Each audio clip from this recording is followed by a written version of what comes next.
안녕하십니까. 경북대 이상훈 교수입니다. 이사의 충실 의무 대상에 회사만으로 돼 있는 거를 거기에 주주도 포함시키자는 내용이다. 이 정도는 이제 아신다는 전제에서 시작을 하겠습니다. 그럼 이제 오늘 제목은 투자자를 위한 최근 쟁점과 사례 이런데요. 쟁점과 사례가 뭐가 있느냐. 뽑기 나름입니다만은 저 나름대로 최근에 뭐가 할까 하다가 주로 이제 상법 개정안에 대해서 반대하시는 분들이 주장하는 가장 이제 핵심 논거. 제가 보기에는 신문에도 제일 많이 나오고, 여태까지도 계속 많이 나오고, 특히 정부 여당, 국민의힘에서 반대하면서 이 말씀을 많이 하시는 것 같더라고요. 주주가 회사의 이익을 보호하면 주주이익이 같은 건데, 미국의 주주이익 별도로 기재했다고 해도 그 별 의미가 있는 게 아니다. 회사의 이익을 그냥 확인적으로 한번 예시적으로 한번 더 쓴 거지, 주주이익을 기재한다고 해서 그게 달라질 게 하나도 없다. 따라서 무의미하다. 이 주장 제일 많이 하시는 것 같고. 근데 이 주장을 하면서 그렇게 하면 소송이 남용이 돼서 안 된다는 건 좀 앞뒤는 안 맞는 것 같아요. 무의미한데 어떻게 소송이 별도로 된다는 건지 이제 그러긴 한데, 어쨌든 이게 무의미하다. 이 주장을 좀 많이 하시는 것 같고요. 그러면서 이제 또 이것도 앞뒤가 좀 안 맞는데, 무의미하다고 하면서 근데 주주이익을 그렇게 쓰면 주주가 지배주주의 이익 다르고 개미의 이익이 다른데 어떻게 그 이익의 충돌을 어떻게 할 거냐. 맞출 수가 없다. 의무의 충돌이다. 이렇게. 그렇기 때문에 회사의 충실이, 회사만에 대한 충실이 필요한 거다. 이런 얘기를 또 하십니다. 그리고 그래서 이 주제에 관해서 이거 이론적으로 다 아실 내용이긴 하겠습니다만은 조금 더 이론적으로 좀 더 그 근거에 대해서 한번 생각을 해보자 하는 차원에서 토픽으로 정해봤고요. 자, 그게 첫 번째 주제는 이거에 대해서 좀 해보려고 그러고요. 두 번째는 요새 조금 보면 언론에서 이렇게 사모펀드 때리기 좀 느낌이 많이 들더라고요. 사모펀드가 이렇게 돼서 M&A 시장에서 재벌하고 대항마로 뜰 거라는 거는 20년 전에 사실 간투법 그 개정하면서 자본시장법 바꾸고 간투법에 사모펀드 그거를 업태 하나로 넣을 때 이미 웬만한 변호사님들, 교수님들은 조금 예견했던 거예요. 저거 굉장한 파급 효과가 있는데 재벌들이 가면 저걸 둘까? 이렇게 자기들이 나갈 때 도와주는 역으로는 사모펀드가 하는 건 좋은데 저걸 계속 놔두면 언젠가는 맞짱 뜨자고 덤빌 텐데 어느 점에는 한 번은 그게 올 텐데 하는 그런 걱정들을 사실 오래전에 이렇게 공식적으로 하긴 그래도 비공식적으로 이렇게 사석에선 종종 얘기했던 주제인데 이번에 보니까 요새 고려아연 사태로 이제 드디어 서서히 그게 우리도 좀 입장 정리를 할 때가 온 것 같은데 아무튼 언론에서는 조금 우호적이지는 않다는 느낌은 들어요. 사모펀드가 그렇게 등장하는. 근데 저는 개인적으로는 이론적으로도 그렇고 그렇게 사모펀드를 매도하는 게 타당하지 않다는 생각을 하고요.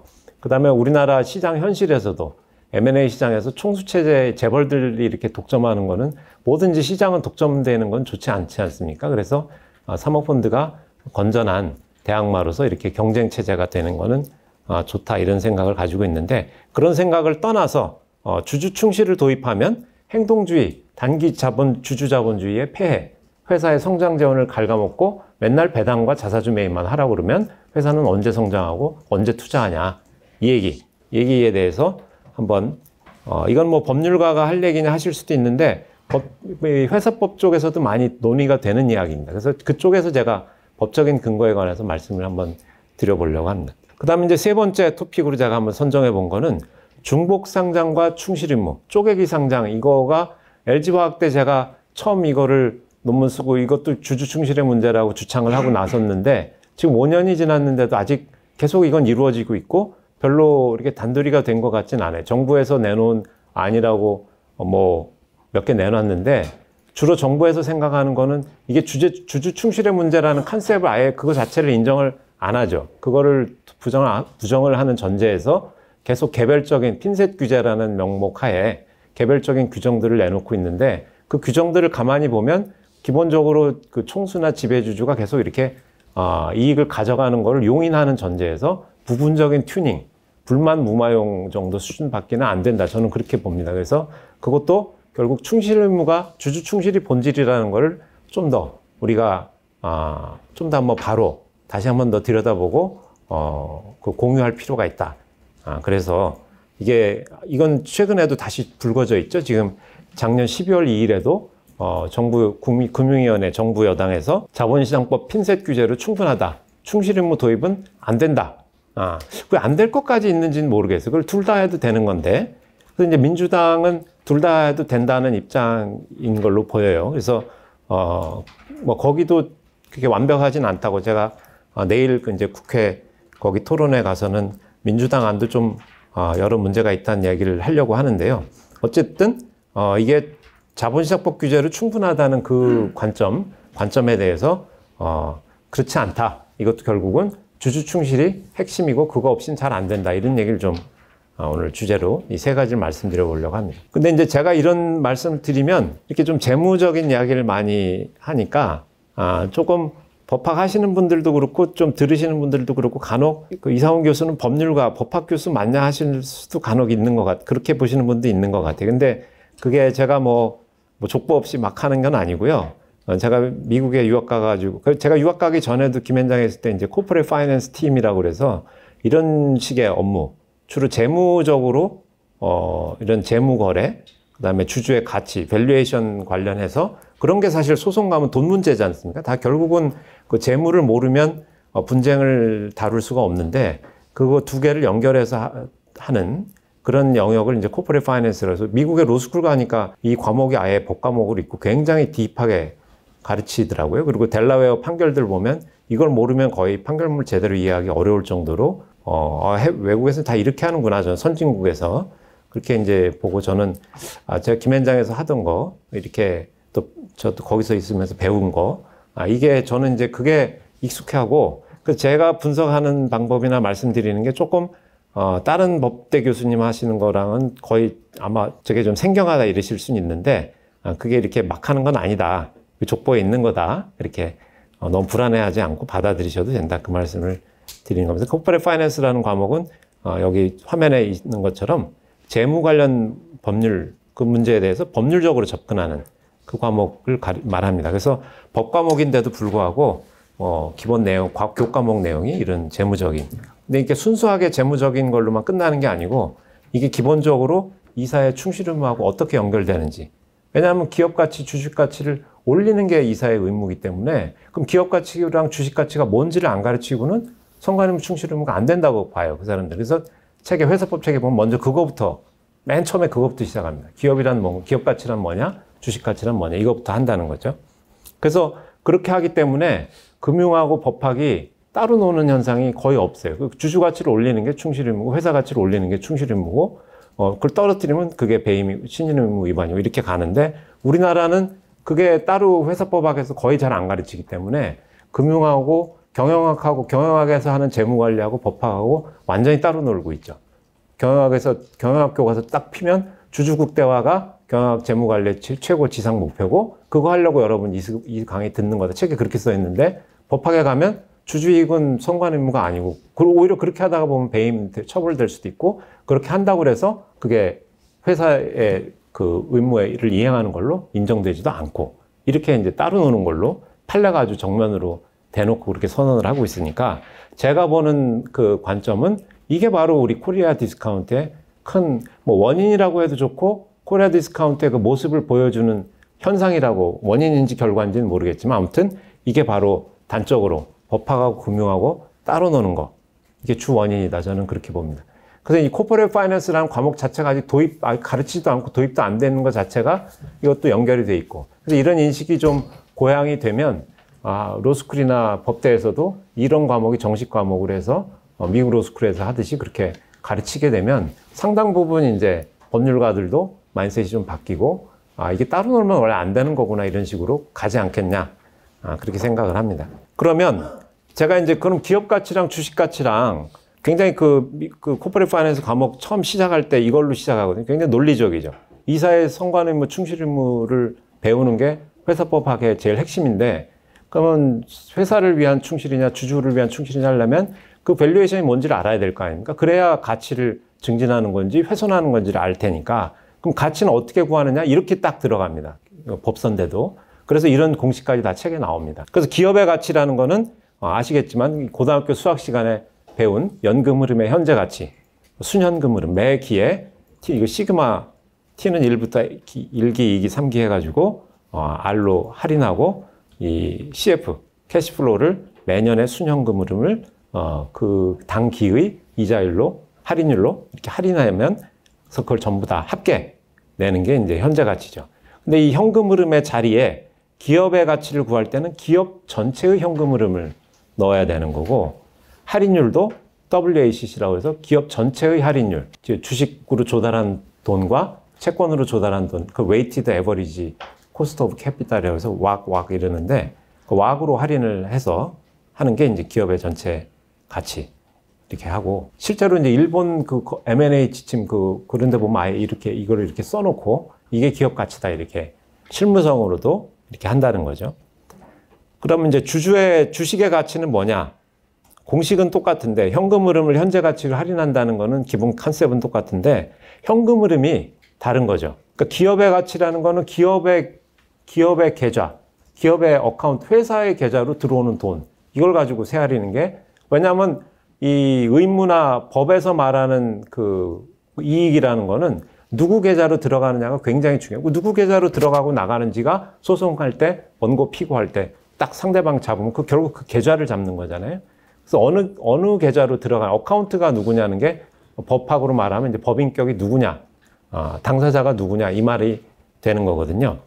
그래서 이제 기업에 대해서 충실 의무를 다한다 그러면 기업으로 들어가는 현금 흐름을 극대화하는 게 기업에 대한 충실 의무가 되는 거고, 그럼 그 가치를 극대화하려고 그러면 기업에 대해서 적용되는 할인율을 낮아지도록 이렇게 하는 게 기업의 가치를 증진하고 보호하는 게 되는 거고요. 그럼 주식의 가치, 주주의 가치는 뭐냐?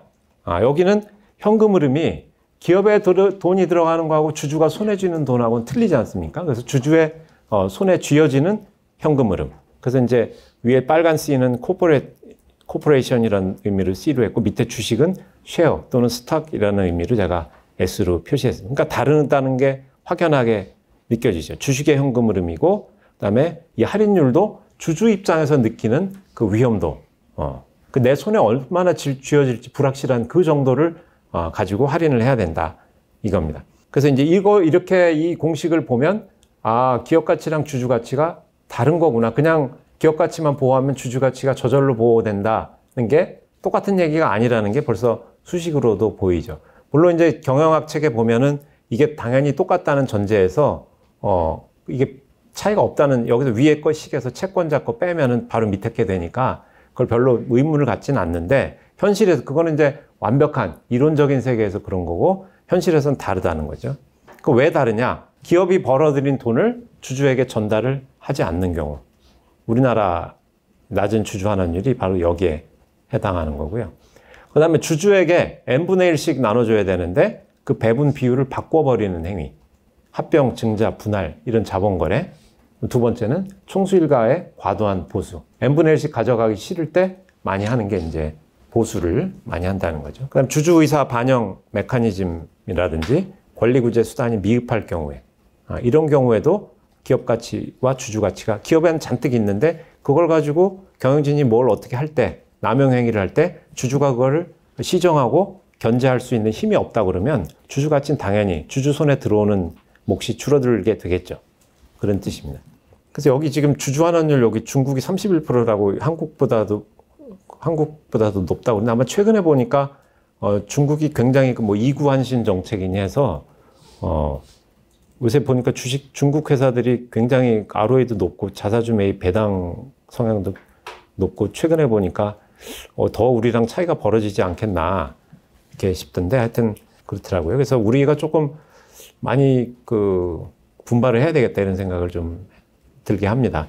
그다음에 이제 주식 가치의 구성 요소, 주식 가치의 구성 요소는 이것도 제가 왜 여기 지금 굳이 하나 넣냐면, 제 친구 중에 이제 도모 변호사라고 있어요. 그래서 제가 도변 그러는데, 이제 그 친구랑 저랑 친해가지고 주식 얘기도 가끔 종종 하는데, 그 친구는 이제 저만 보면 맨날 이 회사가 영업이익이 얼마나 좋은 줄 아냐고 주식 사라고 저한테 이제 맨날 그래요. 근데 그 친구는 이제 아까 캐시플로우에서 기업으로 들어가는 돈에만 관심이 있는 거고, 그럼 제가 항상 얘기하는 게 그 컨트롤의 거버넌스가 어떠냐, 그 돈을 주주 손에 쥐어주는 기업이냐 아니냐, 영업이익 백날 많으면 뭐하냐, 기업으로 들어가는 거랑 주주가 손에 쥐는 거랑은 전혀 그건 별개다. 그걸 연결시켜주는 다리가 뭐냐? 그게 바로 거버넌스 통제권이죠. 그 거버넌스 통제권이 부실하면 경영진의 무능이나 이해상충을 통제를 못하기 때문에 결국 주주 손에 쥐어지는 게 전달 과정에서 누수 효과가 생길 수밖에 없다. 근데 이 거버넌스 통제권을 좀 강화하자. 이걸 개선시키자는 게 상법 개정의 주주 충실의 요체입니다. 그리고 이게 약하면 금전 수취권이 똑같다고 해도 금전 수취권이 주주 손으로 건너오는 과정에서 할인율이 불확실성이 크다고 보기 때문에 거버넌스 통제권이 작으면 그 자체로 주식의 할인 요인이 됩니다. 현금 흐름이 실제로 그것 때문에 낮아졌는지 묻지 않고 이 자체가 이론적으로 당연히 그렇지 않겠습니까? 그래서 이 거버넌스 통제권은 할인율에 굉장히 영향을 많이 미치죠. 그 코리아 디스카운트가 이거죠.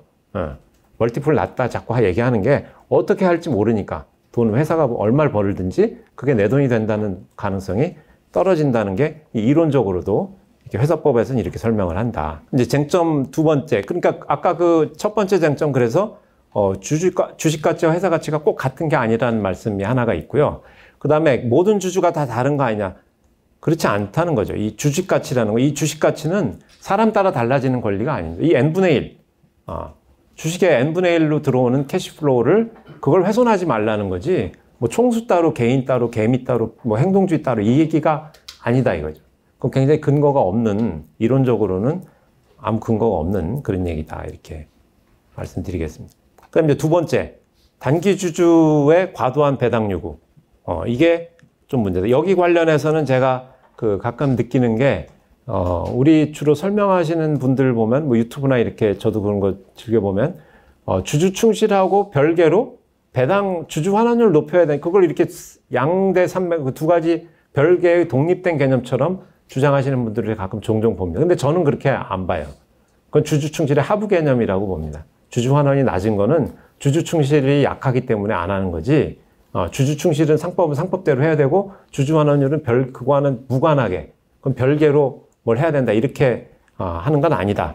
결국은 이것도 주주 충실의 문제다. 이게 하나가 있고요. 그 다음에 이제 또 하나 여기 관련해서는 이게 주주 충실이 도입이 되면 행동주의나 단기주의의 과도한 배당 요구 때문에 회사의 장기 성장성이 잠식된다. 뭐 애플이 뭐 맨날 허구한 날 자사주만 매입해서 자기 자본이 잠식되다 못해 마이너스가 될 정도로 자사주만 매입하는 건 뭐 문제다. 이런 식의 설명. 그래서 그게 이제 충실 의무, 단기 자본주의의 문제다. 충실 의무를 너무 밀고 가면 그런 부작용이 있다. 이것도 이제 언론에서 자주 나오는 이 경제 환경협이나 이런 데서 이걸 상법 개정 반대하는 측에서 많이 주장하는 내용인 걸로 보입니다. 근데 거기에 대해서 이제 제가 드리고 싶은 말씀은 이 배당이나 투자는 원칙적으로는 경영 판단, 왜냐하면 배당과 투자는 주주 간의 비례적 이익을 깨뜨리는 문제는 아니거든요.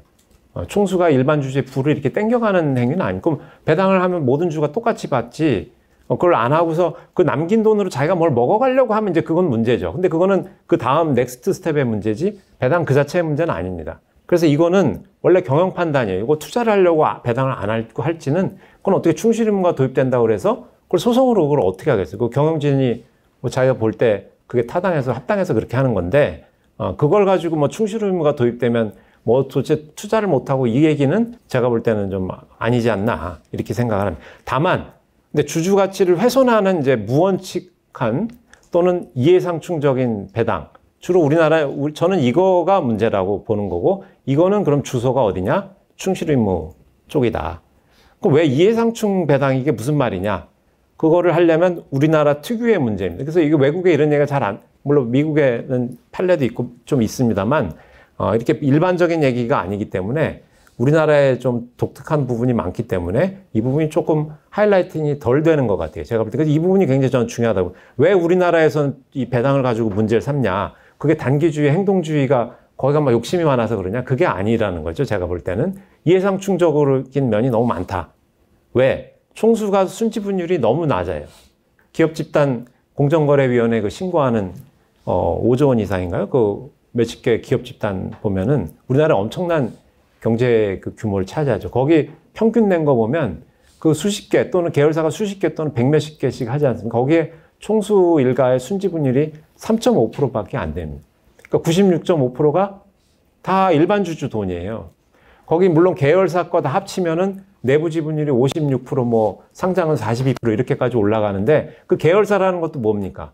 거기서 총수 거 빼면은 나머지는 은행 돈이거나 또 다른 상장 회사고 그렇죠. 그거 다 추급해 올라가면 결국 다 일반 주주거든요. 그러니까 다 계열사라고 그래도 그 끝을 엔드 인베스터를 가보면 국민연금이 됐건 뭐 증권사 돈이 됐건 다 다른 일반 주주다 이거죠. 그래서 그럼 결국 96.5%가 이제 남의 돈이다 보니까 그럼 100원을 배당하면 자기 앞으로는 3.5원밖에 안 오고 96원이 세니까 이 배당할 인센티브가 이제 없다. 이거가 굉장히 중요한 거고 특히 이 비율은 매년 점점 떨어지고 있어요. 2022년에 3.7이었는데 0.1씩 계속 떨어지고 있다는 거죠. 그러니까 총수 입장에서는 레버리지 효과가 점점 커지는 겁니다. 굉장히 내부 지분율은 높아져가지고 옛날엔 3.5원이 100원을 컨트롤하려면 3.5원이나 필요했는데 3.7원이 필요했는데 지금은 이제 3.5원밖에 필요 없게 되는 거예요. 이게 상법이 주주 충실이 부실하니까 점점 레버리지를 그리고 조그만 회사들하고 섞어서 내니까 평균이 이렇고 큰 회사들 상위 10대 재벌로 가면 아마 이거 1%도 안 될 겁니다. 굉장히 낮아요. 레버리지 효과가 굉장히 커진다는 거죠. 그게 이제 주주 충실이 작동이 안 하는 게 저는 크다 이렇게 봅니다. 그다음 두 번째는 고배당. 배당을 많이 하면 어떤 일이 생기냐? 그 고든의 배당 할인 모형 아직 이론적으로 주가가 오른다고 아까 그 주식 가치의 현금 그 공식 보셨듯이 주주에게서 돈이 자꾸 들어가면 확실하고 규칙적으로 들어갈수록 할인율도 낮아지고 현금도 커지기 때문에 주가가 기본적으로 오른다는 게 이론적으로는 똑같이 다른 조건이 모두 동일하다면 그럼 주가가 오르면 안 좋다는 거죠. 안 좋아할 유인들이 많다는 거죠. 합병하고 할 때 주가 높으면 안 좋잖아요. 주가 눌러놓은 다음에 이렇게 분할을 하든지 합병하든지 주식 교환을 해야 되는데 또 상속 증여할 때도 이제 안 좋다. 이런 이야기들이 이제 많이 논의가 되죠. 그리고 이 외국에서는 특히 전통적인 이슈로 많이 논의되는 거는 즉 지배주주는 배당보다는 연봉을 원래 선호한다는 배당은 n분의 1씩 다 나눠 갖는 건데 자기는 연봉을 많이 하면 배당은 콱 눌러놓고 연봉을 많이 가져가면 혼자 독식을 하는 게 되니까 그래서 이런 이해상충 요인이 있기 때문에 배당을 과소배당하는 걸 많이 하라고 하는 게 사실은 이해상충을 해소하라는 거기에 깔려있는 요구는 그거지 돈을 빨리 단기로 나눠가지고 다 회사를 그냥 거덜을 내자 이렇게 좀 몰고 가는 거는 지금 우리 현실에서는 안 맞다. 그 다음에 이제 배당에서 그럼 주주 충실이 도입될 때 어떤 효과가 생기느냐? 제 생각에는 이제 이렇습니다. 이것도 뭐 어디 너무 이런 얘기가 우리나라는 거의 없죠. 다 이렇게 이런 거를 주주 충실 자체도 없고 이렇게 재무적으로 연결해서 논의하는 것도 없는데 제 생각에는 이제 제가 외국의 이론이나 이렇게 봤을 때는 우리나라에서 기대되는 효과는 크게 보면 이게 두 가지 아니겠나 생각을 합니다. 먼저 배당을 할지 투자할지 유보할지 합리적인 기준이 지금은 없다 이거죠. 그냥 주먹국으로 좀 하는 것 같고 뭐라고 문제 제기하면 장기 가치다. 이 총수의 장기 가치를 너희들이 뭐 알아? 너희들이 새우 맛을 알아? 이런 식의 그렇다고 그러면 구체적 기준이 뭐냐면 기준도 제가 볼 때는 없어요. 그리고 실제로 행동주의 하시는 분들이 보면 제일 이거 문제 제기 많이 하죠. 도대체 무슨 기준으로 회사 자본을 운영하는 거냐. 근데 이제 재무 교과서에서는 확립된 이론은 그거죠. 투자를 할 때 투자 수익률 그 안을 투자를 했을 때 그 투자 수익률이 10%고 현재 주식 수익률, 현재 배당을 하고 주가 상승이랑 하면 이 주식에 대해서 시장에서 요구하는 수익률이 나올 거 아니겠습니까? 그래서 그 수익률하고 비교해서 수익률보다 주식 수익률이 한 9%, 10%인데 그 투자 안에 대해서 투자를 하면 15%다. 그럼 그 마지널 인크리즈가 더 투자를 하는 게 더 좋기 때문에 투자를 하면 주식 가치가 올라가는 거고 그 반대면 투자를 해봐야 오히려 주식의 수익률을 까먹는 게 되기 때문에 그럴 바에는 우리 회사 주식에 투자하는 게 최고다. 우리 회사의 주식에 투자한다는 얘기는 자사주를 매입하거나 배당을 줘라. 그런 얘기죠. 근데 이게 이제 원칙 확립된 이제 그야말로 룰 오브 썸인데 이렇게 우리가 과연 하느냐 이거죠. 이런 개념도 뭐 많은 분들이 말씀하시는 거 보면 실제 실무하시고 하는 분들 보면 사회이사 하시고 하는 분들 얘기 들어보면 이런 개념조차 거의 없는 것 같다. 그리고서는 주로 이제 하는 게 장기라는 미명하에 이게 이제 이런 식의 얘기를 하면 단기 자본주의다 이런 얘기를 하는데 주식 가치는 아까 그 공식에서 보셨듯이 계속 기업 가치를 하기 때문에 먼 미래까지 다 땡기는 거기 때문에 개념 자체로 장기 가치입니다. 그래서 그걸 뭐 행동주의는 단기 이렇게 분류하는 게 적절치 않다고 볼 수 있고요. 물론 이제 그 행동주의가 그럴 수는 있다고 봅니다. 단기라는 추구한다는 말이 일면 맞을 수도 있다고 저는 개인적으로 생각하는 부분은 뭐냐면 아까 그 시그마에서 일이 n이 되게 장기로 돼 있는데 한 그 n을 2나 3으로 놓고 이번에 한 폭탄 배당, 저도 한 최근에 PBR 0.18인 주식을 사가지고 들고 있는 게 있는데 PBR 0.2라고 생각해보세요. 그럼 100분의 순자산 100인데 지금 주가가 20밖에 안 해요. 그러면 20만큼 배당을 순자산 떼어내서 20만큼 폭탄 배당하면 주식 수익률 100% 자기가 얻죠. 그래도 여전히 순자산은 80비죠. 그럼 80분의 20이면 여전히 주가가 똑같다 그래도 PBR 0.25밖에 안 돼. 그러면 폭탄 배당 한 3번 하면, 그죠? 수익률 제가 한 300%, 한 2, 3년 안에 300% 얻으면 주가 깡통 나도 이득이죠. 근데 그런 의미에서는 폭탄 배당하라고 하는 단기주의적인 요구가 있을 수는 저도 있다고는 봅니다. 저도 그 0.18인 주식은 좀 폭탄 배당 몇 번 안 하나 이런 생각을 솔직히 해요. 그래서 근데 그게 단기주의의 문제가 아니잖아요. 0.18이면 그건 좀 문제 있는 회사지 않습니까? 그 자산을 그건 이해상충이거나 무능이거나 둘 중에 하나죠. 말이 안 되지 않습니까? 회사 자산을 주가는 20원 하는데 100을 쌓아놓고 현금 잔뜩 쌓아놓고 그건 자기가 뭘 하려고 하는 거 말고는 설명이 어려운, 원래 계속기업 가치보다 회수 가치, 주식 가치가 적으면 법에서도 그 파산 사유거든요. 그렇게 되면은 원래 도산, 그게 많으냐 적으냐 가지고 파산으로 보낼지 갱생으로 보낼지 판단하는 개념인데, 아무튼 그래서 그게 뭐 단기주의 요구가 전혀 없다, 무조건 그 주장이 무조건 잘못됐다 이렇게 할 건 아닌데, 제 생각에는 그런 면이 조금 있을 수는 있다. 그런데 이게 장기냐 단기냐는 결국은 현금 흐름에 대한 전망, 할인율에 대한 전망, 수익률에 대한 전망이기 때문에 이걸 어떻게 하느냐에 따라서 그 장기 IRR과 주식 수익률이 높고 낮음이 사실 결정이 되는 면이 있습니다. 그래서 이해상충이 있느냐 없느냐 결국은 관건이고, 이해상충이 없다 그러면 단기주주들이 아무리 뭐라 그래도 자기가 정말 떳떳하게 회사를 위해서 합리적인 선관 의무에 의해서 이게 더 낫다고 보고 밀고 나가면 그건 소송의 대상이 될 수가 없다 이거죠. 그건 충실 의무 도입된다고 해서 그게 바뀔 거는 아니다, 그렇게 생각을 합니다. 그 다음에 이제 두 번째 거는 이해상충과 배당 투자 결정에 대해서 견제가 가능하다. 총수의 과다보수, 그 다음에 총수 계열사 지원 위해서 자산을 배당을 안 하고 자꾸 들고 있어요. 들고 있고선 자꾸 이제 장기라는 어디 투자할 거다 이렇게 이제 하는 면이 있다. 그래서 이제 이것도 이해상충이 문제다. 이거에 대한 이제 견제 논리가 될 수 있다고 봅니다. 그래서 이제 주주충실 이거 사례를 조금 들어보면 작년에 그 메리츠 금융지주에서 주주가치 재고계획 뵀는데 저는 이거 보고 뭐 정말 몸에 이렇게 소름이 돋았습니다. 왜냐하면 우리가 보통 이렇게 책에서 보는 거하고 현실은 많이 다르지 않습니까? 그건 정말 교과서적인 얘기지 현실에서 그게 말이 되냐 이런 식의, 특히 우리는 책에서 이제 공부 열심히 하고 해도 현실이 너무 틀리고 조금 좌절감 느낄 때가 많은데, 이걸 읽어보니까 재무관리 교과서에 써있는 그대로 하겠다고 발표를 했더라고요. 보십시오. 내부 투자 수익률과 매입 수익률, 배당 수익률 세 가지 비교. 이 자사주 매입과 현금 배당은 아까 결국 주주 환원율인데, 아까 제가 그 말씀드린 둘 중에 비교해서 우리 회사 주식에 투자하는 게 제일 나은지 아니면 그 투자 안에 투자하는 게 더 나은지 두 개 비교해가지고 정말 교과서적인 거를 현실에서 실천을 하겠다.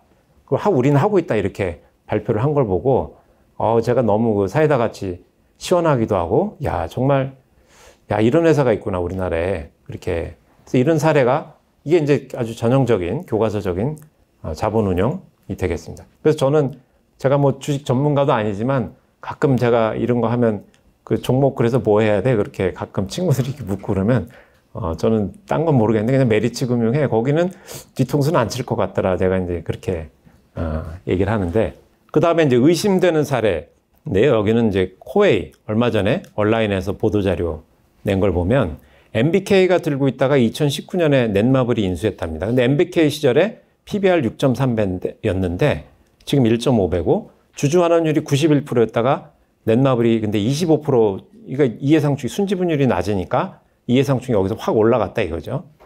그래서 20%로 감소했다. 그래서 이제 이 온라인의 코멘트를 보시면 마지막에 이해상충이 있기 때문에 주식을 매도할 계획이 없기 때문에 주가를 높일 요인이 없고 주가가 낮아져야 이런 얘기죠. 낮아져야 오히려 싼 값에 지분율을 확대하기 때문에 배당을 안 하고 이렇게 하는 거다. 주주 간 이해 충돌이 지금 있다. 이래서 이사회 독립성 제고가 필요하다. 전형적으로 이게 바로 주주 충실의 본질이 주주 충실이라는 걸 보여주는 거다 이거죠. 주주환원 따로, 주주 충실 따로가 아니고 바로 이거다 이겁니다. 그래서 저는 이제 이 마지막 코멘트는 제 코멘트인데 보십시오. 이런 이유라고 그러면 배당소득세 분리과세하면 마치 이 총수들이 배당을 늘려줄 것처럼 하는 건 저는 조금 근거가 과연 있느냐. 왜냐하면 보십시오. 이게 지금 주가가 오르는 게 싫은 사람인데 배당은 굳이 그게 보수로 가져가도 되고 자본거래도 하려면 주가 낮아야 되는, 주가 낮은 게 훨씬 중요한 사람들인데 이거 배당 몇 푼 받는 이거 세금 깎아준다고 과연 움직이겠네요. 뭐 분리과세를 제가 반대한다는 뜻은 아닌데 저도 세금 내고 그러니까 이거 분리과세 하면 좋겠다는 생각 저도 하는데 그거 하고 그냥 투자자를 위해서 우리나라 자본시장을 위해서 분리과세 해야 된다. 그냥 이렇게 말하는 게 정확하지 이걸 총수가 이것 때문에 안 한다. 이걸 하면 개선이 된다. 이렇게 얘기하는 건 전 조금 더 검증이 필요하지 않나.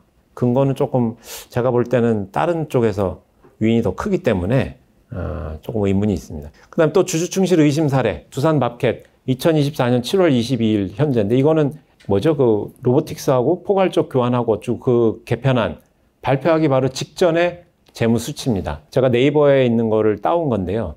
그 당시로는 2024년 12월 건 이제 추정치고요. 여기를 보시면 배당 성향을 보십시오. 물론 EPS 윗단에 보십시오.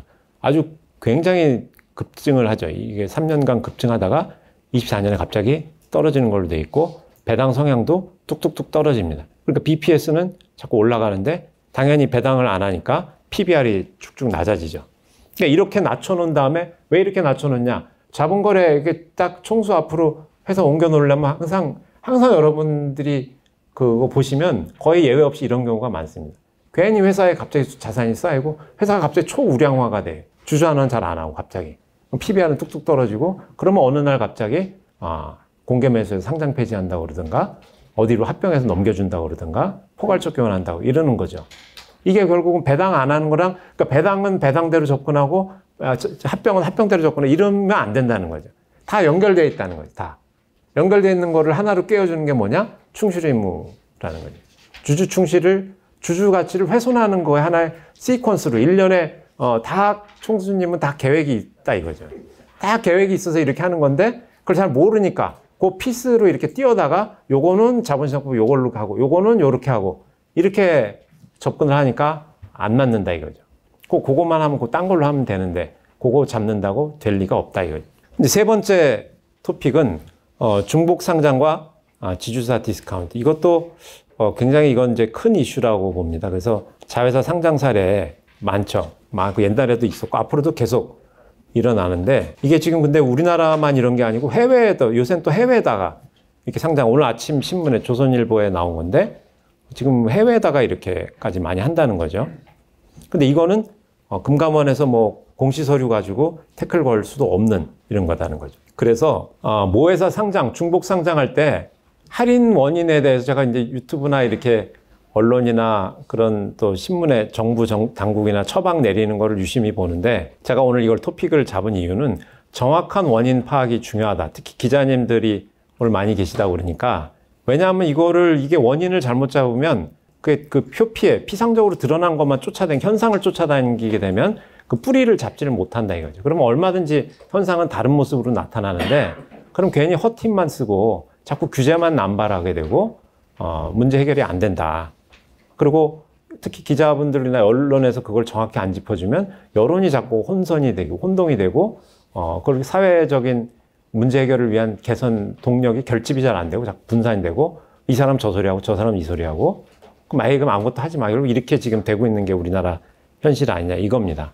그래서 이 원인을 좀 이거는 뭐 제가 생각해 본 거고 여러분들 보시기에 제 생각이 틀렸다고 하실 수도 있습니다. 오늘 그래서 이 부분은 좀 논의를 많이 저도 기대하는 부분이고요. 먼저 그동안에 논의됐던 걸 한번 우리 스캔을 한번 해보려고 합니다. 제일 많이 나오는 얘기가 더블 카운팅이다. 중복 상장에 따른 수급 분산이다.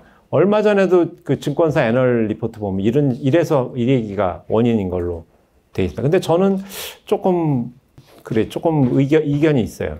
왜냐하면 회사 재무제표 자산에 다 기재한 거는 다 부동산도 거기 들어가고 딴 회사 비상장 주식도 들어가고 다 들어가잖아요. 그럼 그거는 그 사회 전체적으로 자본시장에 자산 잡을 때 그것도 다 잡히잖아요. 근데 그 회사 재무제표에 들어가면 그 회사 주가 총액이나 그 회사 총자산을 또 잡히잖아요.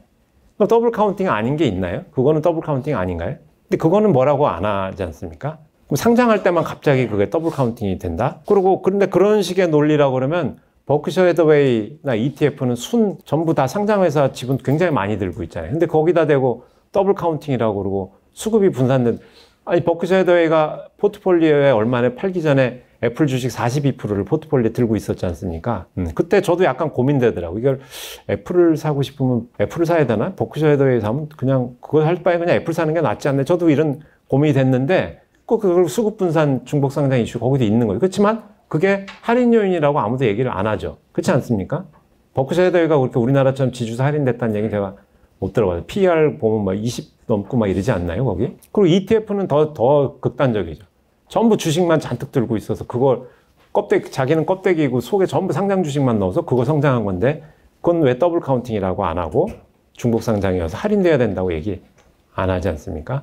그 ETF 값이 물론 그 순자산하고 약간의 괴리가 있어서 증권사가 뭐 이렇게 메이크업은 하지만 그 괴리율은 그렇게 우리나라 지주사 할인만큼 크지 않죠. 결국 그 제값을 다 받는다는 얘기인데, 그래서 저는 이게 혹시 이게 기자분들 계시니까 이런 식으로 쓰신 분들이 있으면 그건 이래서 이런 걸 좀 설명해 주시면 좋겠어요. 저는 이건 조금 의문이 들어서 제가 드려보는 말씀입니다. 그래서 근데 이게 왜 중요하냐면 자꾸 문제를 이런 식으로 가면 그럼 상장을 제한하면 되겠네 이런 식으로 처방이 나온다 이거죠. 상장 제한하면 되는 건 저는 그 문제는 아니라고 보거든요. 물론 그게 이제 어느 정도 약간 현상을 완화하고 우리 감기 걸렸을 때 기침 완화하는 걸 먹으면 기침은 좀 덜하긴 하지만 감기 근절하는 약은 치료약은 아니지 않습니까? 그거랑 비슷하다 이거죠. 또 어떤 분들은 물적 분할이 문제다. 쪼개기가 문제다. 쪼개기만 안 하면 되는 것처럼 얘기를 하신다. 그래서 물적 분할 자체에 대해서 그럼 어떻게 할 거냐 이런 식으로 접근하는데, 물적 분할이라는 게 뭡니까? 회사를 100% 모자회사 구조로 바꾸는, 그러니까 회사의 품 안에 품고 있던 자산을 밑에 자회사로 내리는 거 그냥 그겁니다. 그럼 품 안에 품고 있던 현금으로 딴 회사 주식 사와서 100%로 만드나 내 안에 있던 걸 밑으로 내리나 그게 다른가요? 그렇게? 그러니까 현물 출자하는 2022년에 KT 클라우드 현물 출자할 때 그때도 언론 기사 찾아보시면 이건 물적 분할이 아니기 때문에 이건 주주 가치가 괜찮다 막 이렇게 나와요. 근데 그게 맞다고 생각하세요? 그럼 뭐가 다르냐는 거죠. 그 다음에 지분 양수도 방식으로 그럼 100% 지금 회사 내 품 안에 품고 있던 현금을 빼서 밑에 자회사 100%로 다는 거잖아요. 이거는 2001년에 오늘 집중 케이스를 보려고 하는 LG CNS가 이거죠. 주식을 지금은 이제 지분율이 많이 내려왔지만 처음에 이렇게 해서 100% 취득한 경우. 그러니까 자회사 신설은 어떠냐는 거죠. 현대차, 인도법인 설립하고. 그러니까 모 회사에 품고 있던 자산을 밑에 자회사로 내려서 이중 구조로 만든다는 건 다 똑같은데 마치 물적 분할은 문제고 다른 거는 괜찮다는 식으로 접근을 하면 당연히 여론이 호도가 되고 처방도 잘못 나올 수밖에 없고, 그 다음에 물적 분할을 자꾸 뭐라 그러면 딴 거는 왜 괜찮은데 이것만 자꾸 그래 그러면서 그 논점도 흐려지고 이렇게 되지 않냐. 그게 제가 오늘 생각입니다. 그 다음에 또 하나 이제 여기에 대해서 문제다고 주장하시는 분들 보면 모 회사 주주에게 왜 신주를 배정해 주면 됐는데 물적 분할 쪼개기 상장해서 LG 엔솔 주식을 왜 LG 화학 주주들한테 좀 안 줬냐. 안 준 게 문제다. 이렇게 얘기하시는 분들이 또 많아요. 그리고 실제로 처방도 지금 국힘하고 정부하고 민주당에서 내놓은 발의된 거 보면 지금 이렇게 가고 있어요. 신주 배정하는 식으로 마치 문제가 해결되는 것처럼. 근데 생각해보세요. 물적 분할부터 먼저 생각해보세요. 물적 분할하면 자기가 자회사의 주식을 100% 자기가 다 들고 있잖아요. 그 주식을 100% 주식을 자기 주주들한테 다 주식 배당한다고 생각해보세요. 다 신주 배정으로 다 준다고 하면 생각해보세요. 그럼 100% 신주 배정하는 거죠. 그럼 그게 인적 분할이거든요. 그 일본은 실제로 인적 분할이라는 게 따로 별도로 없어요. 물적 분할한 다음에 100% 주식 배당하는 거 이퀄 인적 분할 이렇게 그냥 그렇게 가거든요. 그러면은 그렇게 하면 이제 주주 구성이 똑같잖아요. 회사가 둘이 됐는데 주주 구성이 양쪽이 똑같아지겠죠. 그러면은 인적 분할을 그렇게 100% 다 주기 싫으니까 어땠습니까?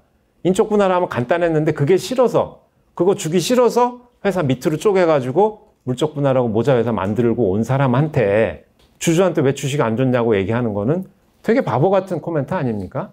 그냥 그렇게 하지 말고 그냥 뭐라 그러면 돼요? 물적 분할 금지, 인적 분할 only 이렇게 하면 되게 간단하잖아요. 그게 원하는 거라면. 근데 그렇게 안 하고 물적 분할은 해도 되는데 20%만 줘. 이런다는 거죠. 정말 장난하나 이런 생각 안 드세요? 지금 뭐 하는 건, 아니 왜 20%에 누구 마음대로? 원래 100% 다 내 건데. 지금 안이 이래요. 국힘에서 만든 안, 12월 2일 날 정부 발표한 안이 보면 이렇고 민주당에서 발의한 안도 이 퍼센트만 25%인가부터 한 70%까지 스펙트럼만 있지 기본적으로는 이 컨셉이다 이거예요. 원래 100% 줘야 되는 걸 이렇게 하면 어떤 문제가 있습니까? 주주 충실을 보완하는 게 아니라 주주 충실을 훼손하는 거죠. 원래 100%인데 20%만 줘도 80%는 띄어먹어도 아무 문제 없다고 공인해 주는 거죠, 이거는. 그러니까 이래서 자본시장법 접근법이 나쁘다는 거예요. 안 좋다는 거예요. 그 다음에 이제 많은 말씀 중에 하나가 주식의 외부 판매 희석이 되는 게 문제다. 이것도 일리가 있죠. 근데 이거는 지금 근데 이미 기존에 쪼개지 않고 외부 판매하는 것 자체도 지금 적법하게 일정한 요건만 지키면 하게 돼 있지 않습니까?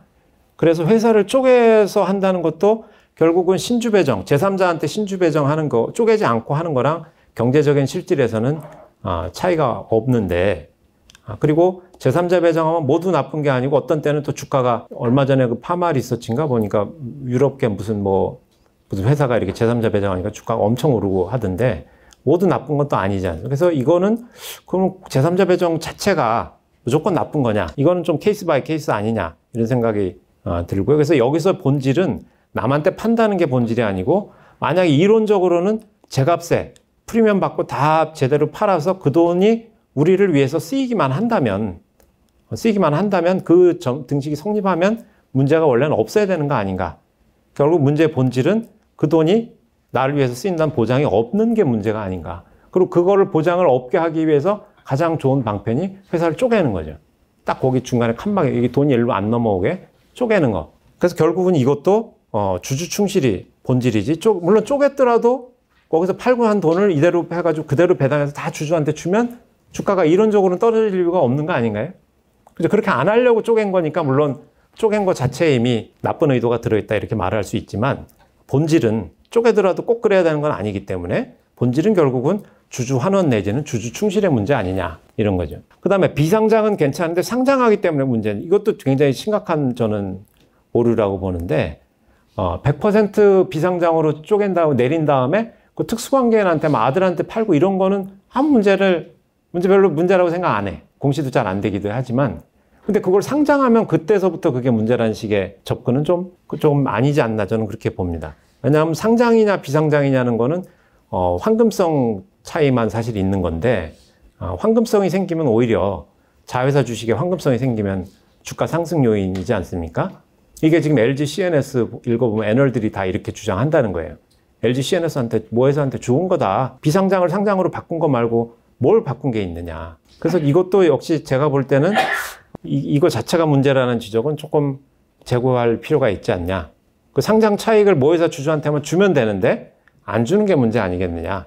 상장하는 거 그 자체가 무슨 가치 훼손의 문제는 아니지 않은가. 그 다음에 이제 모자회사 간 이해상충이 문제다. 이 말씀도 많이 하시는데 어떻습니까? 모자회사 이해상충으로 인한 피해자는 자회사지. 보통 모회사가 쥐락펴락하게 되면 자회사 주가가 떨어지는 건 이해가 되는데 모회사 주가 할인을 이해상충으로 얘기하는 건 좀 안 맞지 않나 이렇게 생각됩니다. 그래서 이 얘기하면 구글 봐라, 구글이 100% 자회사면 근데 구글이 자기 주가 떨어질까 봐 이런 건 아니죠. 구글도 입장에서 만약에 내가 30원어치만 내고 100%의 효용을 누릴 수 있다 그러면 30원어치만 사고 싶겠죠. 근데 거긴 주주충실 일반적인 설명은 주주충실 때문에 그런 식으로 했다가는 소송당하고 그렇게 현실적으로 그렇게 안 되기 때문에 100%다 사버리는 거다 이렇게 설명을 하지 100% 30%만 가지면 주가가 떨어질까 봐 이해상충 때문에 떨어진다 이렇게 자회사가 오히려 당하기 때문에 그로 인한 책임 문제라고 보는 게 더 정확한 접근 아니겠냐 이렇게 봅니다. 그래서 이 중복상장 사례 연구 이제 사실관계를 간단히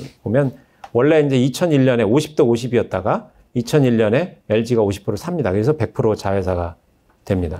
근데 여기서 이제 놀라운 게 2004년에 주 LG 지분율이 63%로 급감하고 이걸 총수일과 특수인 관계인한테 이렇게 팔아요. 27%. 사실은 이거 문제 제기를 하려면 전 여기서부터 했었어야 된다고 보는데 우리 언론이라 했는데 뭐 아무 이거는 전혀 문제 안 삼죠. 사실 외부 판매하고 밸류가 새는 건 여기서 이거 제가 받고 당연히 안 했을 거 아니겠어요. 특수관계인인데. 뭐 비싼 값으로 프리미엄 받고 해주지 않았을 거 아니에요. 100%인 걸 이렇게 깨뜨리는 지분은 엄청나게 이건 사실 비싸게 팔아야 되는 건데 왜냐하면 100%라는 그 프리미엄이 깨져버리고 이런 식으로 외부 주주가 생겨버리면 물론 특수관계인이긴 하지만 외부 주주도 있기 때문에 그러다가 이제 쭉 흘러와가지고 2020년에 맥쿼리 프라이빗 에쿼티한테 이제 35%를 팝니다.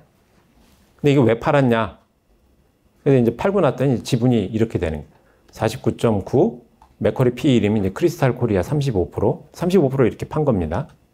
그리고 이제 여기 특수관계인들 뭐 상속받으신 분도 있고 해서 이렇게 돼 있다 이거죠. 그래서 여기 이제 지분이 이런데 주 LG가 지금 85였다가 이제 49.5%로 떨어진 거고요. 근데 상장하는 거 보면 여기가 이제 캡티브 주로 회사 내부 거래 비중이 이 검정색 막대인데 굉장히 높죠. 그러니까 어떻게 보면 알짜배기고 굉장히 영업 비즈니스가 되게 쉬운 회사인데 그걸 이제 100% 가지고 있다가 특수관계인한테 팔았다는 얘기는 주 LG의 일반 주주 입장에서는 엄청난 로스죠. 영업이익률 이렇게 하여튼 실적이 영업이익률은 그렇게 좋은 것 같지는 않은데 이거 상장 굉장히 인기라고 하더라고요 이번에. 근데 이 맥쿼리한테 지분을 판 이유도 조금 우리 주주 충실 관련해서는 관심 가질 만합니다. 이게 왜 팔았냐 보면 공정거래법 개정하면서 2018년에 개정을 하는데 보면 그 개정 전에는 총수일가가 30% 직보유 회사만 적용 대상이었는데 이걸 20%로 낮추고 그 50% 자회사도 대상에 새로 신규 편입이 됐다 이겁니다. 그러니까 여기는 보세요. 주 LG 20% 넘죠?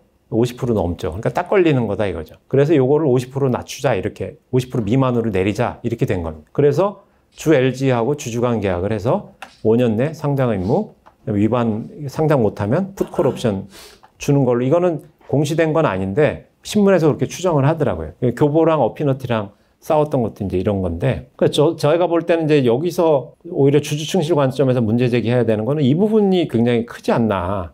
총수들 자기 그 지분이 20대 52 사실 어떻게 보면 LG 그룹의 이익인데 이걸 위해서 상장시켜주는 거 이건 회사를 이용하는 거잖아요. 상장이라는 거는 이제 회사의 문제인데 주주들의 문제를 위해서 회사를 이렇게 이용하고 동원하는 그런 거고 근데 이거를 공시도 안 한다? 이게 둘 사이에 무슨 수익률 보장을 회사가 어떻게 하는지 이런 거를 전혀 공시가 안 된다는 건 좀 문제가 있지 않나 이렇게 생각이 됩니다. 아무튼 그 밑에 거는 지분율 7% 이상인 동안에 이사 지명권을 하나 준다. 이것도 상장 비상장이라면 조인트 벤처는 뭐 자기들끼리 뭘 해도 상관없는데 상장법인에서 나머지 일반 주주들이 일단 있는데 그 이번에 상장하고 나면 일반 주주들 들어올 거 아니겠습니까? 그리고 상장하기 전이라도 주 LG라는 일반 주주의 그 포션이 굉장히 큰 건데 이런 식으로 이사 선임권을 자기 지금 민원사항 해결해 주는 주주한테 이렇게 한 명 주는 거 이런 것도 좀 하여튼 여러 가지 이슈들이 있는 것 같아요. 그래서 만약에 이제 로펌 제가 있었다 그러면 이런 거 만약에 들어오면 이제 주니어 변호사 보고 이렇게 크로놀로지 쭉 만들려고 그러고 여기서 이슈를 한번 뽑아봐라. 이슈 스팟에 어떤 게 소송당하면 일반 주주들이 소제기한다고 그러면 또는 감독당국에서 문제 제기한다면 어떤 게 이슈가 되냐 한번 쭉 뽑아봐라. 이제 변호사들이 하는 게 주로 그거죠. 그걸 이제 이슈 스파팅이라고 하는데 이게 이제 제일 중요한 역량인데 이거를 과연 여기에 적용해 보면 어떤 게 있겠느냐. 무엇이 문제인가. 제가 생각해 볼 때는 언론에서는 거의 마지막에 상장하는 것만 지금 집중하고 있는데 제가 볼 땐 100% 자회사 상태에서 특수관계인한테 판매한 부분 이것도 굉장히 저는 컸다고 봅니다. 근데 여기는 이미 선례가 있어요. 광주 신세계 2013년 대법원 판례, 하나 SNC 2017년 대법원 판례에서 이 100% 비상장 회사의 지분을 총수아들에게 경영권을 저가로 넘기는 다량의 지분을 넘기는 계열상한 거래가 이미 있었는데 그때 모회사 주주들이 결국은 다 우리 건데 모회사 주주 건데 그런 식으로 회사 쪼개가지고 우리가 주주 아니라는 이유로 그런 식으로 하는 게 주주가치 훼손이다 해서 참여연대 소득이기도 했는데 전부 다 졌죠. 자회사 이사의 경영 판단 논리. 그러니까 이 회사를 쪼개면 이 주주 편취를 하는데 굉장히 용이하다 이거죠. 법적 구조가. 왜냐하면 그 주주권에 미치질 않기 때문에 주주 간의 이해상 충이다 이 논리가 딱 차단이 되기 때문에 이게 이제 주주 충실의 문제다 저는 그렇게 보는데 여기도 똑같은 문제가 지금 있다고 봅니다. 그다음에 이제 공정거래법 일감 몰아주기 피하고자 이렇게 자기 민원 특정 주주의 민원 해결하려고 이렇게 회사를 동원해서 상장도 뭐 5년 내에 상장하고 이런 식으로 막 해도 되나?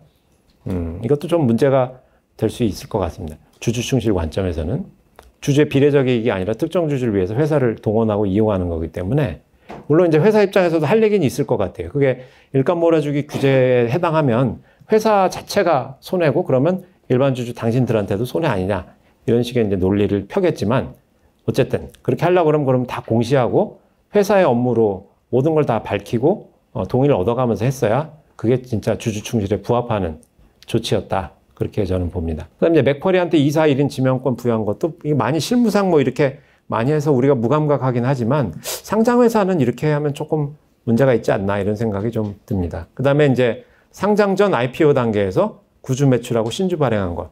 구주 매출은 뭐 그렇다 쳐도 신주 발행한 거는 그 위에 100% 자회 상태에서 이렇게 밖에다 판 거하고 결국 본질은 같은 거죠. 그래서 사실은 문제를 삼으려면 이 위에 거를 문제 삼아야 되는데 지금 저는 기자분들에 대해서 조금 언론에 나는 약간 불만이 지금 맨 마지막 것만 문제 삼아요. 비상장을 상장으로 만든 거. 중복 상장이다 이렇게. 그 원인을 잘못 파악하면 이렇게 문제 포인트도 잘못 짚고 그러면 결국 처방도 잘못 나오지 않겠냐. 상장만 뭐 어떻게 하라는 건지 상장을 하지 말라는 건지. 그런데 애널들 주장은 뭡니까? 상장하면 황금성이 올라가면 주 LG의 순자산 올라가고 주주 가치도 업되는데 이게 왜 나쁘냐? 그럼 사실 할 말 없죠. 이 말 자체는 맞는 말이니까. 그래서 이제 제가 생각하는 그러면 진짜 주주 가치 할인의 원인은 뭐냐? 저는 그렇게 생각합니다. 100% 자회사로 내린 다음에 주식을 외부에 판매하는 거 그 부분에서 이제 그 부분을 좀 봐야 된다. 근데 제값을 받고 이론적으로는 그 돈을 전액 모회사 주주한테 다 귀속을 시키면 이론상은 손해가 없을 거 아니에요. 상장 차익을 받든 뭘 하든 간에 그 주식을 판 돈이 그 이익이 또는 그렇게 외부의 판매로 인한 뭐 시너지가 됐건 회사 소유구조 변경으로 인한 무슨 이익이 됐건 그 이익이 다 주주한테 모회사 주주한테 가면 손해가 원래는 없다고 봐야지 되지 않겠냐. 그게 제 생각입니다. 그럼 결국 문제는 뭐냐? 그렇게 안 하는 게 문제다. 안 하는 게. 그럼 그렇게 왜 안 하느냐? 안 하려고 뭡니까? 자회사를 하나 쪼갠 거죠. 그리고 그 자회사 계좌로 원래 주주 계좌로 기속돼야 되는 거를 주주 손에 쥐어줘야 될 돈을 자회사 밑에서 딱 칸막이 쳐서 거기서 물이 위로 못 올라가게 막으려는 게 거래의 본질이다 이거죠. 결국 문제는 주주 환원의 문제이지 물적 분할을 해서 100%로 만들었냐, 현물 출자로 해서 100%로 만들었냐, 지분 인수해서 100%로 만들었냐, 그건 본질이 아니다. 어떤 방법을 취했든지 간에 중간에 수도꼭지를 하나 설치한다는 게 본질이고 그것도 수도꼭지를 설치하는 것도 어떻게 보면 그냥 수단인 거죠. 그 자체가 목적은 아니죠. 수도꼭지를 설치해도 다 귀속만 시키면 문제가 없는데 그렇게 안 하려고 만든 거니까 설치한 것 자체가 문제다 하는 말이 틀린 말은 아니지만은 그거 역시 그 자체가 본질이라고 말한다면 그리고 그걸 타겟으로 해서 규제를 설정한다면 그거는 좀 엇나갈 수밖에 없지 않냐. 저는 그렇게 봅니다. 그래서 본질은 결국은 주주 충실, 주주 가치를 편취하려는 의도와 효과가 본질인 거고 이거를 달성하는 다양한 수단들, 여러 가지 중에 원 오브 댐에 불과하다. 모자회사 구도는. 그렇기 때문에 충실 의무 도입 자체는 거부하면서 특정 거래 유형만 이렇게 좀 핸들링하면 괜찮다, 된다 이런 식의 접근은 문제가 있다. 제 논지입니다. 이게 한 가지가 있고요. 두 번째는 이유가 두 가지다. 그러면 팔고 나면 나머지는 왜 들고 있냐 이거죠. 왜?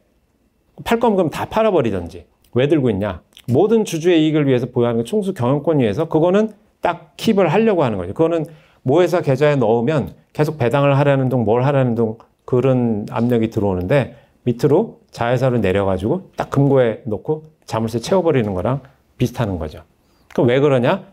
경영권 그렇게 해야 지주사 체제가 유지되고 3%, 3.5% 가지고 그 수십 개, 백 몇십 개의 계열사를 전부 컨트롤할 수 있는 힘이 거기서 나오는 거기 때문에 그래서 하는 거다 이거죠. 그러니까 이거는 결국 다른 주주들을 이제 들러리 세우는 실질인 건데 이게 버크셔 해더웨이랑 아주 극명하게 대조가 됩니다. 버크셔 해더웨이는 애플 주식의 포트폴리오 42%였는데 얼마 전에 보면 뭐 절반을 그냥 뭐 며칠 만에 날려버리잖아요. 주가 빅테크 뭐 안 좋을 것 같다 얘기 나오기 전에. 근데 우리나라 지주사는 이렇게 못하죠. 주주 가치를 위해서 보유한다면 이렇게 해야 되는데 주주 가치를 증진할 목적으로 보유하는 게 아니고 주가가 오르건 떨어지건 배당이 나오건 안 나오건 거의 무수익 자산이건 투명인간이건 그 관심이 없는 거죠. 그걸 들고 있어야 삼성물산 생각해보세요. 삼성물산이 삼성전자 주식 5% 가지고 그거 하려고 그 감옥까지 갔다 오고 합병까지 하고 했지만 삼성물산 주주들한테 뭐가 좋습니까? 삼성전자가 그렇게 배당을 많이 줄 만큼 수익률 높은 주식도 아니고 주가가 많이 올랐자 하지만 주가 오른다고 팔 것도 아니잖아요. 현금화 될 것도 아니잖아요. 오로지 일반 주주 입장에서 생각하면 거기 회장님이 거기 회장으로서 전자에 대해서 회장으로 할 수 있게 행사할 수 있게 해주는 그거 말고는 효용이 없는 거죠. 그러니까 모든 지주사 주식들이 이러다 보니까 일반 주주 입장에서는 그 주식은 내게 아닌 겁니다. 내 계좌로 현금화해서 꽂혀줄 가능성이 거의 없다고 보니까 투명인간 취급을 하고 그러니까 PBR이 낮아질 수밖에 없다 이거죠. 그래서 제가 예전에 어떤 소송에 그 전문가 의견 이렇게 같이 이렇게 그 분쟁성 하다 보니까 원래 그 제대로 된 지주사의 밸류에이션은 어떻게 하니 주로 이 SOTP법을 많이 쓰더라고요. Sum of the parts 해가지고 각 개별 그걸 계산한 다음에 거기다 할인율 적당히 때리는데 그것도 너무 저는 우리나라 애널들도 보시면 이렇게 많이들 하는 것 같은데 전 좀 너무 영혼 없는 방법 아니냐 이거죠. 그게 전혀 밸류가 없는데 그게 있으나 없으나 투명인간이나 마찬가지 일반 주주들을 위해서 밸류에이션을 해야지. 그 애널 리포트 읽을 사람은 다 일반 주주 아닌가? 총수들이 그거 거래소에서 팔고 살고 할 사람이 안 돼. 그 애널 리포트는 전혀 의미가 없잖아요. 그 사람들한테는.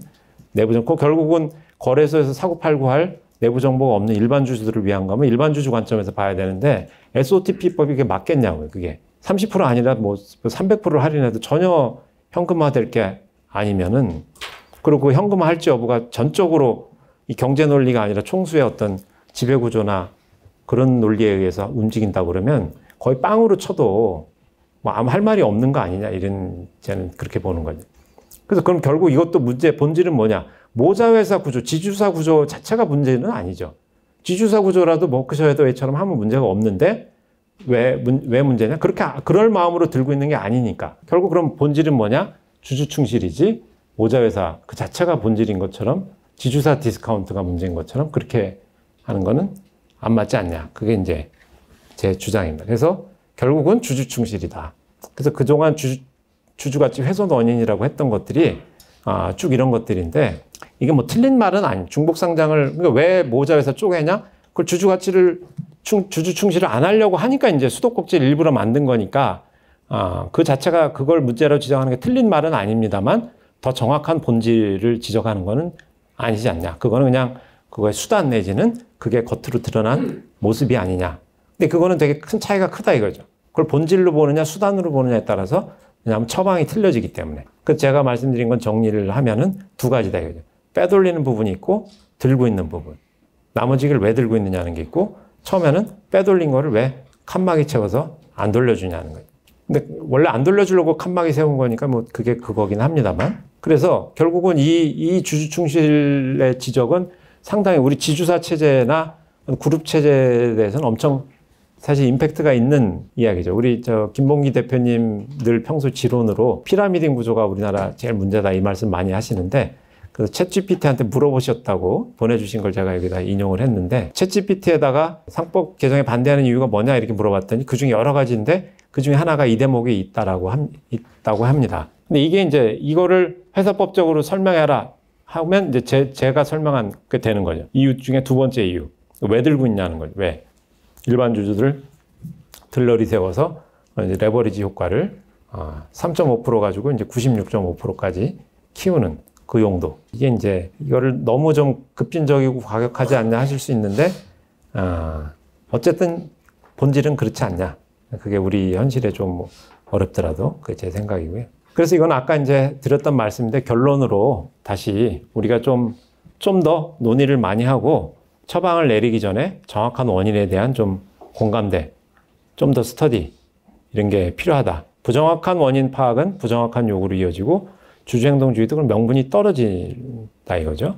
그리고 언론에서도 자꾸 그 여론을 좀 결집시켜주고 정확하게 알려주셔야 이게 더 개선 동력이 결집이 될 거다. 그 다음에 이제 애널 리포트도 자꾸 이게 오히려 회사의 가치가 자꾸 LG화학 때도 보면 물적 분할하면 상장하면 더 좋아지고 투자해야 된다 이런 리포트가 일색이었거든요. 그렇게 하면 이제 전체 신뢰가 땅에 떨어지게 되는 게 있고, 그 다음에 이렇게 중구난방으로 어떤 애널은 이렇게 하고 어떤 유튜버는 이렇게 하면 이게 재판 가면은 이거 다 증거 자료로 다 냅니다, 그거를.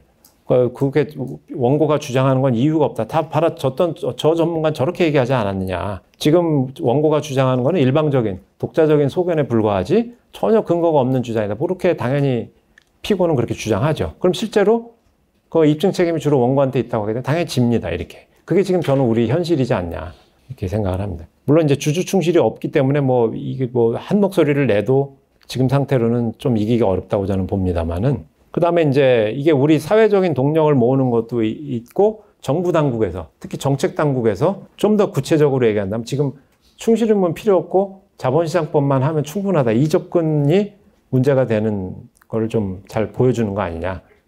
그 겉으로 드러나는 현상들을 잡는 규제잖아요, 자본시장법에 있는 것들은.